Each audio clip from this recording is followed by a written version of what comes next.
this video, I will show you how to add a button to your Ionic Fire app and how to perform a function when user clicks on it. We will be using Ionic component, Ionic button, Ion button to create a button and give it a text which will be displayed on the button. We call it as a click me.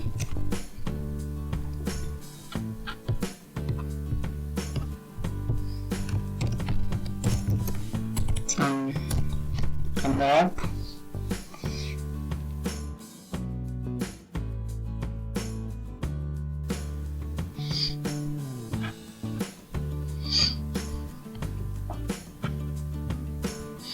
as you can see,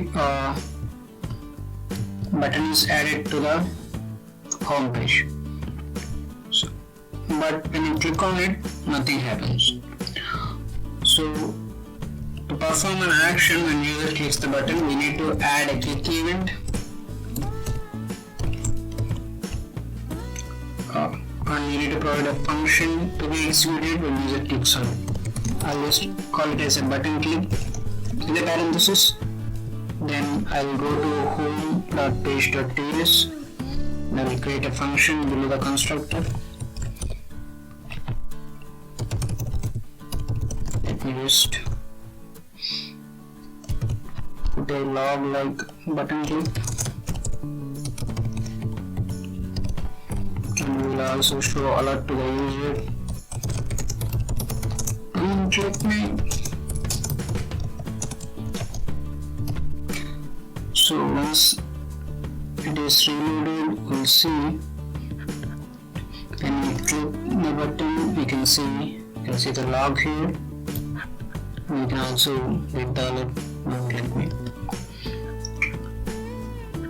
So there are few customizations we can do the button. The first thing is disabling the button. So for whatever reason you want to disable the button, there is a property named disable. If you give it to true,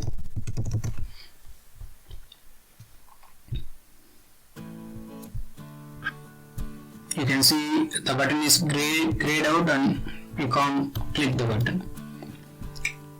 Okay, by default it will be false because it will be activated. Then another attribute is size.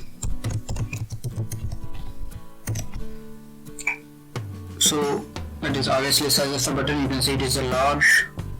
Let me put 2 more buttons.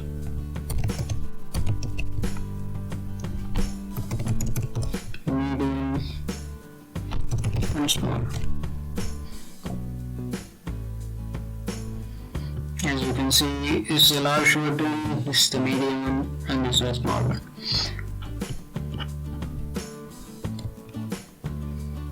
One more attribute is expand.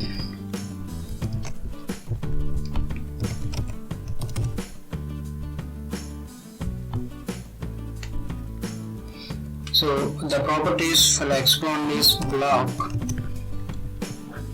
In a specified block, you can see it expands the whole page, and you can see the borders on each edge of the button.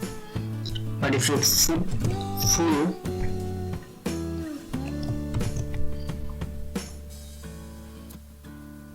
you see you can't see the edges here. That's it for this video. I hope you enjoyed it. Please subscribe for more videos.